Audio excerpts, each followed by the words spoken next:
WhatsApp ও টিকটকের ছদ্মবেশে Android ফোনে দ্রুত ছড়াচ্ছে এক ঘাতক সফটওয়্যার, যার নাম ক্লেরাট।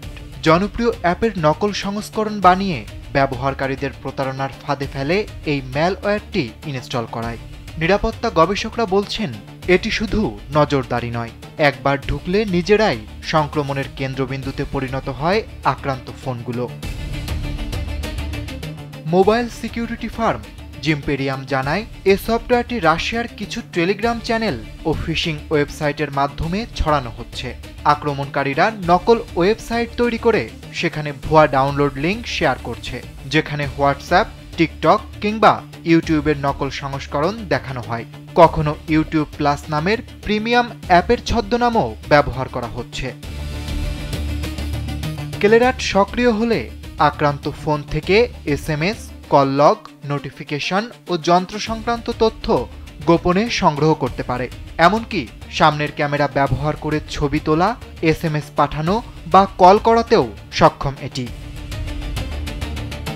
জিম্পেরিয়াম বলছে, গত ৩ মাসে তারা কমপক্ষে ৬০০টি স্পাইওয়্যার নমুনা ও ৫০টি ড্রপার শনাক্ত করেছে। প্রতিটি নতুন সংস্করণে যোগ হচ্ছে আরও জটিল কৌশল, যাতে প্রচলিত নিরাপত্তা সফটওয়্যারকেও ফাঁকি দেওয়া যায়। কিছু সংস্করণ ড্রপার হিসেবে কাজ করে। বাইরের চোখে এগুলো সাধারণ অ্যাপই মনে হয়, কিন্তু চালু করলে ভুয়া প্লে স্টোর আপডেট দেখায় এবং ক্ষতিকর কোড অ্যাপের ভেতরে লুকিয়ে থাকে।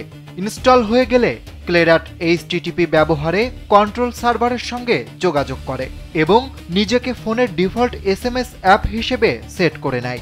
ফলে কল লগ, মেসেজ ও নোটিফিকেশন পড়া এবং কন্ট্যাক্ট তালিকায় লিঙ্ক পাঠানো সহজ হয়।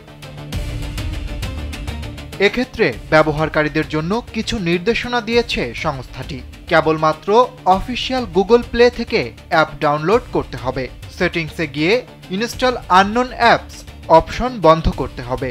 গুগল প্লে প্রোটেক্ট চালু আছে কিনা এবং ডিভাইস নিয়মিত আপডেট হচ্ছে কিনা সেদিকে খেয়াল রাখতে হবে। অপ্রয়োজনীয় অ্যাপ অনুমতিগুলো রিভিউ করতে হবে, বিশেষ করে SMS, ক্যামেরা, লোকেশন অনুমতি। যদি সন্দেহ হয় তাহলে পরিচিত অ্যান্টিভাইরাস বা মোবাইল সিকিউরিটি দিয়ে স্ক্যান এবং প্রয়োজন হলে ফ্যাক্টরি রিসেট করতে হবে। নতুন স্পাইওয়্যার কৌশলে দিন দিন উন্নত হচ্ছে, তাই সফটওয়্যারের সাথে সাথে আপনাকেও সচেতন হতে হবে। অরিত্র বাসু, কালবেলা।